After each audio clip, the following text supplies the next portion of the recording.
Good morning. আজকে রান্না করব পুঁই শাক ইলিশ মাছের মাথা দিয়ে। তো দেখো, কড়াই দিয়েছি তেল আর দিয়ে দিচ্ছি পাঁচফোড়ন। আর কত সহজে রান্নাটা করব সেটাই দেখো। আর তাড়াহুড়ো তো আমার আছেই। তো মাছটা ভেজে নিচ্ছি।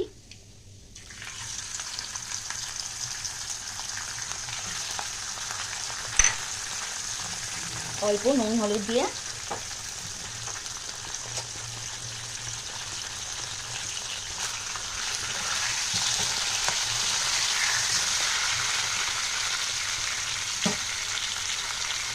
যেহেতু আমার তাড়াহুড়ো থাকে তাই আমি এভাবেই রান্নাটা করব। তো তোমরাও দেখে নিতে পারো যে আমি কিভাবে রান্নাটা তাড়াহুড়োতে করছি।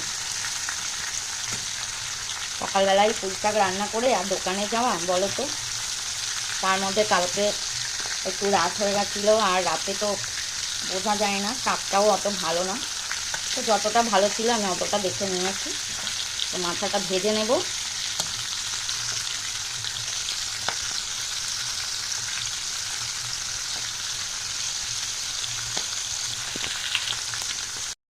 তো এই দেখো, মাথাটা বেশ ভাজা হয়ে গেছে।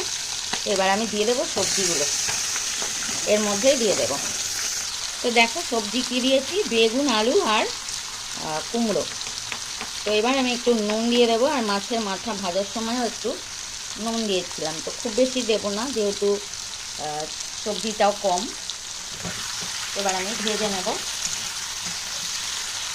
আর দেখতে পাচ্ছ মাছের মাথাটা কতটা ভাজা হয়েছে।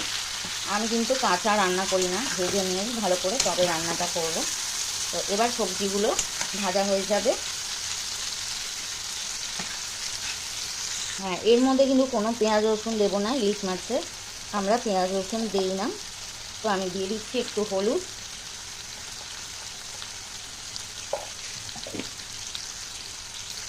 তো দেখো সবজিটাও বেশ ভাজা হয়েছে।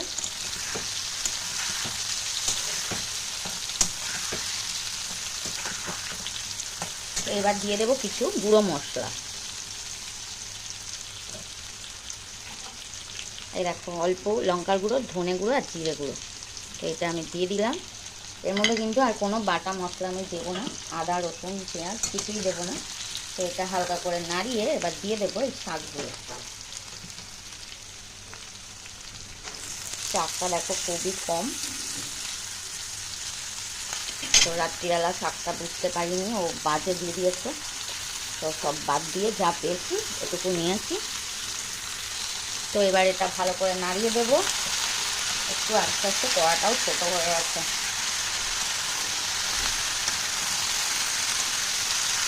তো এবার গ্যাসটা একদম কম করে দেবো আর দিয়ে ঢাকা দিয়ে দেবো। আর দেবো একটু চিনি। চচ্চড়িতে একটু চিনি না দিলে ভালো লাগবে না, একটু চিনি দিলাম। তো আবার একটু নাড়িয়ে দেবো। আর এই মাছের মাথাটা এবার আস্তে আস্তে ভেঙে দেবো। আর এর মধ্যে কিন্তু আমি জল দেবো না, গ্যাসটা কম করে আর বসিয়ে রাখবো। দেখো শাকটা কিন্তু কমেই গেছে। তো আবার ঢাকা দিয়ে দিচ্ছি। তো এই দেখো তরকারিটা প্রায় হয়ে এসছে। আর ডাঁটাটাই বেশি হয়ে গেছে, শাকগুলো তো সব ফেলে দিয়েছি। তো ডাঁটা কিন্তু সিদ্ধ হয়ে গেছে, আমি কিন্তু এর মধ্যে কোনো রকম জল দিইনি। তো তোমরা যদি পারো এইভাবে রান্না করবে, একটু ধৈর্য ধরে। দেখো ডাঁটা পুরো সিদ্ধ হয়ে গেছে, তাও তোমাদের দেখাই। দেখো, এই জল না দিয়ে যদি এই চচ্চড়ি করতে পারো তো দারুণ টেস্ট হবে। একদিন করে দেখো আমার কথা শুনে। তো দেখো এই যে রান্না প্রায় হয়ে এসছে, ডাঁটা আলু সবই সিদ্ধ হয়ে গেছে। তো ভিডিও যদি ভালো লাগে সবাই দেখবেন, লাইক করবেন, শেয়ার করবেন, সাবস্ক্রাইব করবেন নতুন ভিডিও পাওয়ার জন্য। তো রেডি হয়ে গেছে চচ্চড়ি, আমি নামিয়ে দেব। এই দেখো একদম রেডি হয়ে গেছে পুঁই শাক ইলিশ মাছের মাথা দিয়ে। তো ভিডিওটা সবাই দেখো।